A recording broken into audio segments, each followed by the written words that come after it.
教育部坚持保护京沪利益，那我们的利益谁来保护？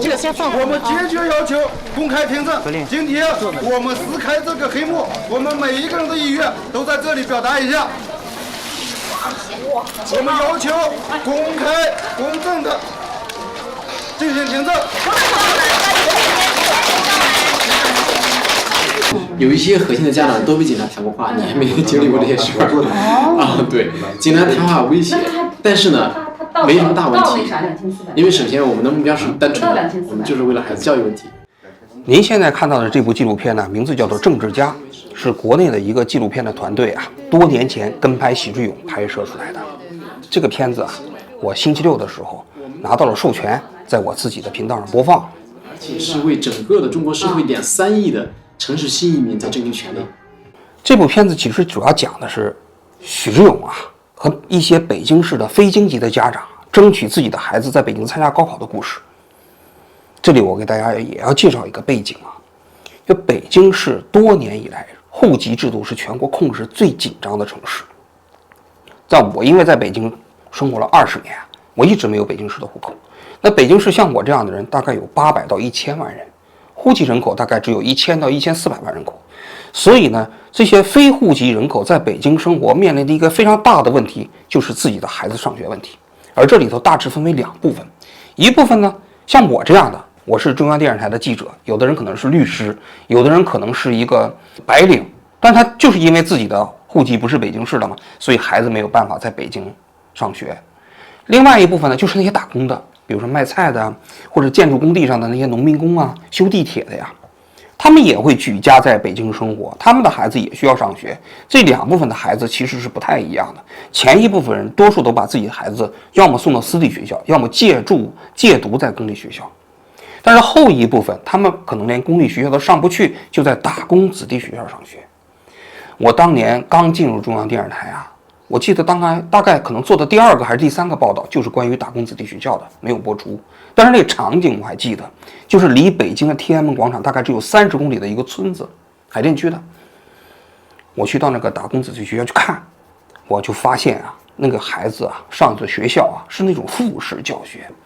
什么叫复式班呢？复式班就是说一个班级里头的孩子可能做了15个，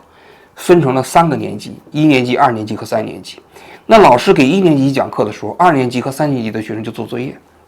就在一个班，这叫复式班。而那些老师呢，都没有什么教师资格。我去采访的时候，给人感觉刚喝完酒，就是这样一种状况，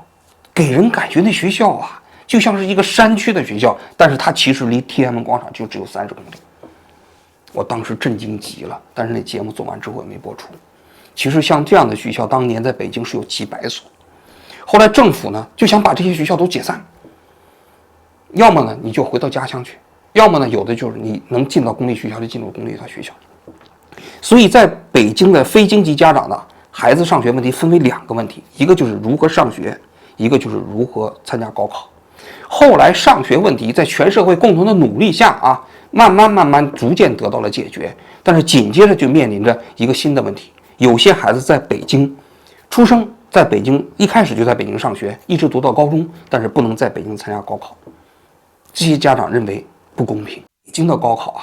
跟全国各地呢比起来更容易嘛，分数更低嘛，因为北京的大学多嘛，北京有特权嘛。所以这些家长就要求他们自己的孩子也能够享受到北京市市民他们自己孩子参加高考的权利。这就是当时许志永参与的这场运动中间的一个基础。你还是就分开了。当时也是学校你说在这儿念完人家说是3年，你白念，人家你这儿没有你的学籍，也不算你比如在这上3年高中，人家等于你没上，就是你回老家也没有学籍，考不了，没有没你在那儿没上，你没你的那一份那个档案里边在这边不算，这不算不能说把孩子害了呀，让回去吧。那他现在的状况怎么样？越来越差呀，再不是再次还一次不秸秆，慢慢都不秸秆。他大概从06年开始，还是人大代表的时候，就带着这些家长一起来参与这件事情，一直持续到2011年、12年。当时许志永还成立了一个组织叫公盟，这公盟一开始是一个民间的社团，后来政府不让他注册成社团了，他就跟那个王功权，就那鼎晖投资的王功权啊，这个成立了一家公司，还叫公盟，其实就是在推动所谓的中国的公民运动。他们把非京籍家长在北京争取教育权和高考权利当作突破口。许志永的想法我猜他其实是希望通过违宪审查，因为教育权嘛是中华人民共和国宪法保障的基本权利，通过这个来推动这些家长的权利。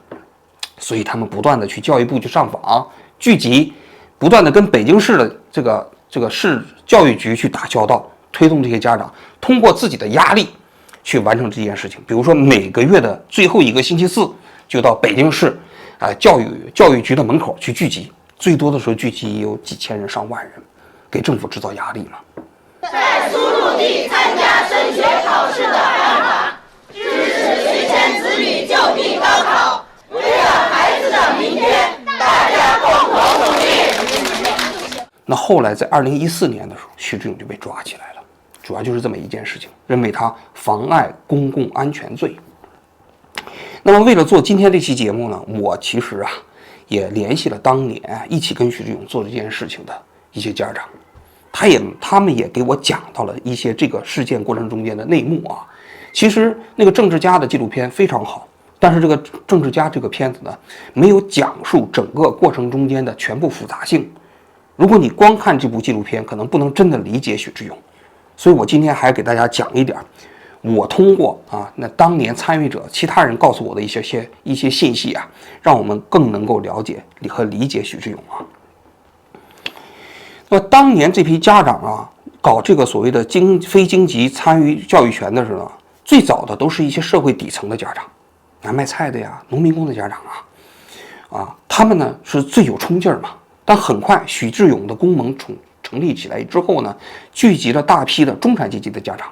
因为他们的家长对自己的孩子能不能参加高考也非常非常的敏感，非常在意。但是他们进来之后，这两派家长之间首先发生了冲突，因为这个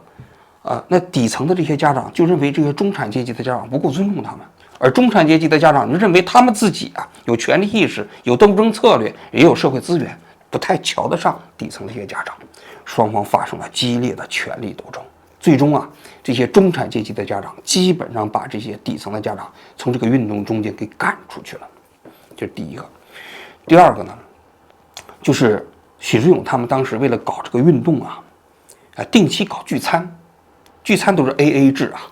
然后过程中间就来商量下一步该怎么弄怎么去聚集推动这件事情最开始大家可能谈论的主要都是关于这个高考的教育权问题，但慢慢性质就有些变了。这些大多数家长聚会的时候就不太再关心所谓的教育权问题了，可能每个人都更在于这吃饭的人都有谁有什么社会资源呢？这些社会资源可不可以互通有无对自己的业务有没有帮助所以那所谓的教育权关心的人就不是特别多了。我不知道许志永对这个现象他怎么看是不是失望但是在我看来，在整个运动中间最为坚持的是许志永这个人，很多家长反而没有他那么坚持坚定而共产党为了瓦解这些家长，想了一个非常重要的招他当时不是有10几个家长是这个运动中间的领导吗？这当时的中共就把这些家长叫过去，说你们这些人退出，我让你自己的孩子在北京参加高考。那你想想这诱惑多大你要是争取这项普泛的权利，或许你自己的孩子争取到的时候也没机会了。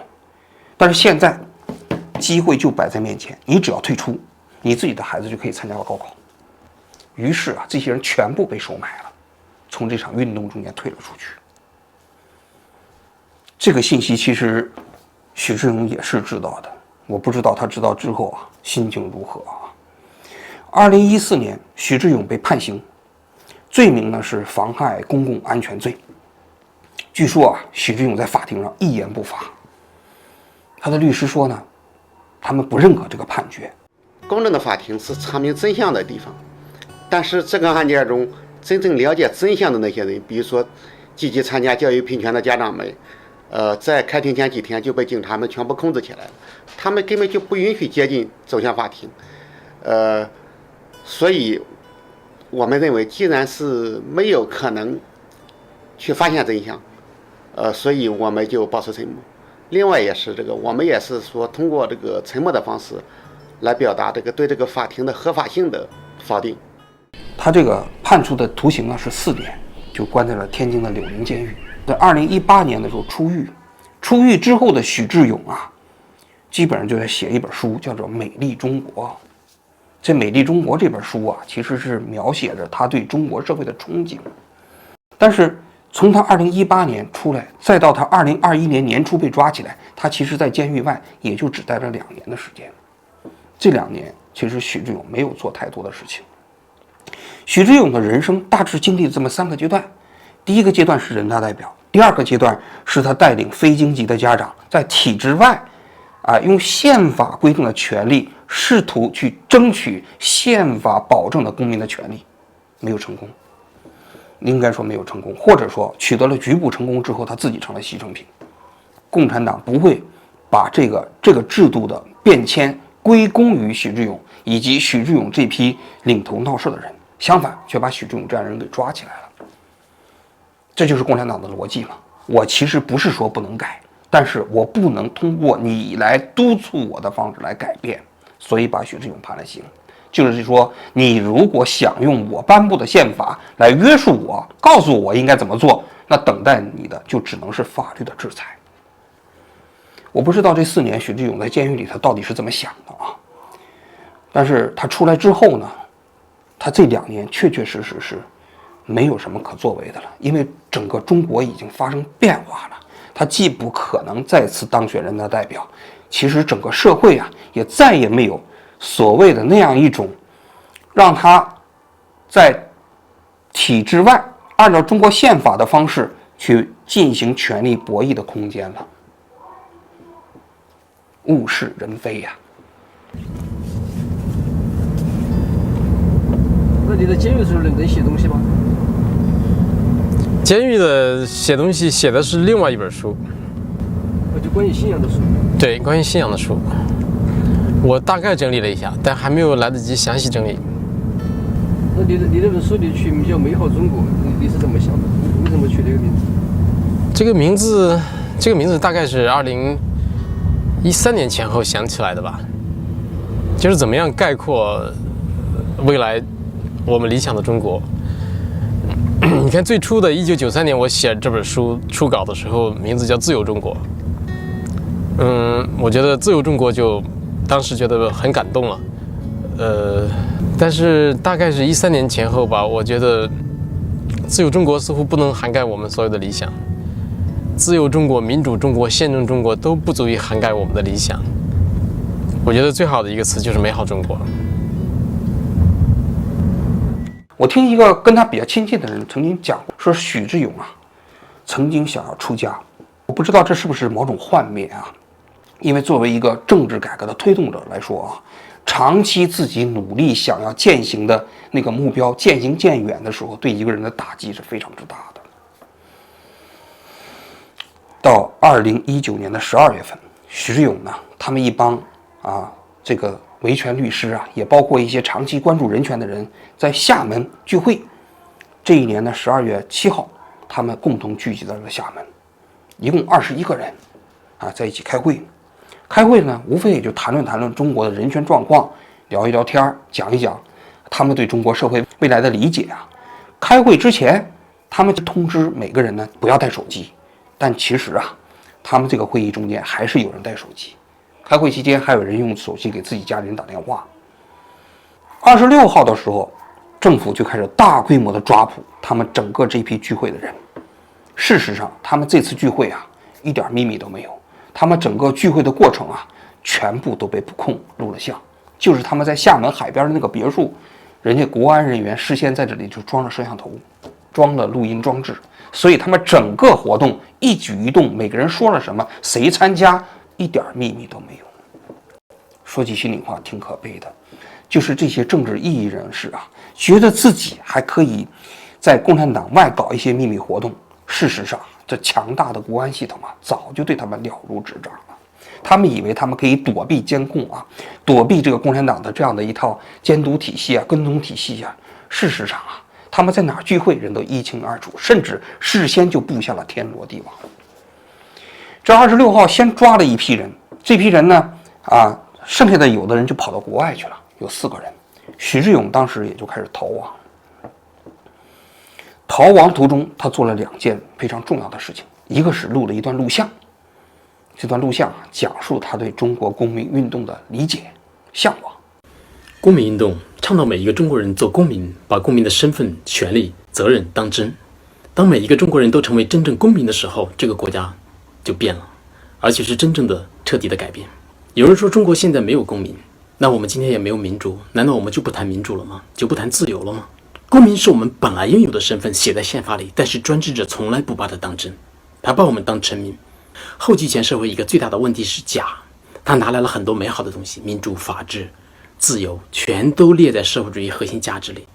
但是他们从来不当真。我们不需要拿新的概念，这些概念，民主、法治、自由等等，本来就应该是我们的，对方把它弄脏了，我们洗干净就是了。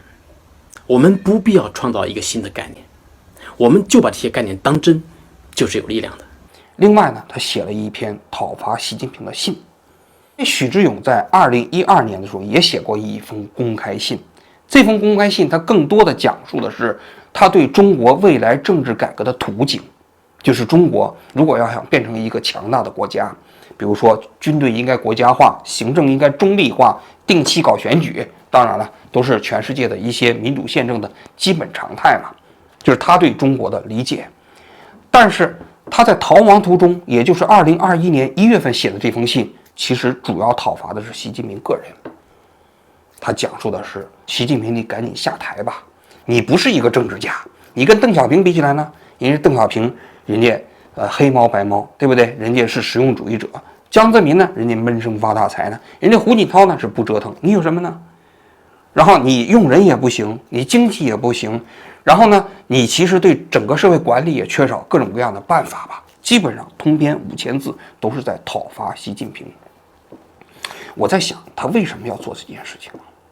他为什么要在明明逃亡的过程中间还要讨伐习近平呢？其实许志永多次表达过，他不想出国，他一定要在这个国家，因为他如果要想出国的话，他非常容易。但是他就是想在这个国家里践行他对政治的理解，但是他过去20年的经历啊，确确实实啊，他和他自己努力的目标渐行渐远。所以在我看来，他写这封信的目的啊，近乎于是希望中共当局抓到他。这个时候他已经不再是一个改良者了，而是一个殉道者。我不知道他内心真的有没有幻灭感啊，但是确确实实，就我刚才讲的，他努力的目标离自己的这个心目中的期待是越来越远。所以呢，他是不是想通过这种方式，就是跟中共讲，你来抓我吧，我可能实现不了我自己的理想了，但是我至少可以为我自己的理想而坐牢。因为谁都知道，他讨伐习近平的那篇文章一定会加剧中共的国安人员对他的抓捕，而且抓捕之后判的刑期一定会更重。如果他仅仅就是一个聚会，或许不会被判14年，但是他讨伐习近平被抓住之后，一定会判得非常非常之重。所以就我自己理解的许志永的最后的心路历程啊，他就变成了一个从改良者到了殉道者。2021年的2月15号，他在广州被抓。许志永这批人被抓进去之后啊，都遭受了酷刑。这些人权律师、拍摄他的纪录片的导演，包括那些西安也有一个律师叫常伟平，他还自己在网上发了一段视频，对这些的酷刑的折磨的方式基本上都大同小异，就是把你绑在椅子上10几天的时间不让你动。我在被追溯的这个过程当中，受到了宝鸡市公安局的严酷的酷刑。我被锁在宝泰宾馆招待所的房间里面的老虎凳上，每天24小时10天的时间。这是一种极端的酷刑，对我造成的伤害是，我右手的食指和无名指到现在依然是麻木的，没有知觉或者知觉不正常。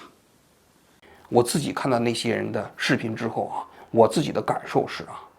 这些酷刑都不是为了让这些人回答他们想要回答的问题，因为他们所从事的活动非常之简单嘛，也没有太多的秘密嘛。有什么东西必须要通过酷刑的方式去让他们去招供呢？没有。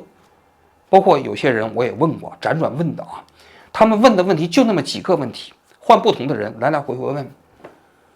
在我看来，共产党其实就是想通过这样的酷刑去折磨这些人的意志，因为这些人多数都是知识分子，在身体上啊承受酷刑的那个抗拒能力、抵抗能力啊，肯定比较弱，就想通过这种方式来折磨这些人。说句心里话，挺无耻的。许志永呢被判刑有期徒刑14年，我猜啊，我预测啊，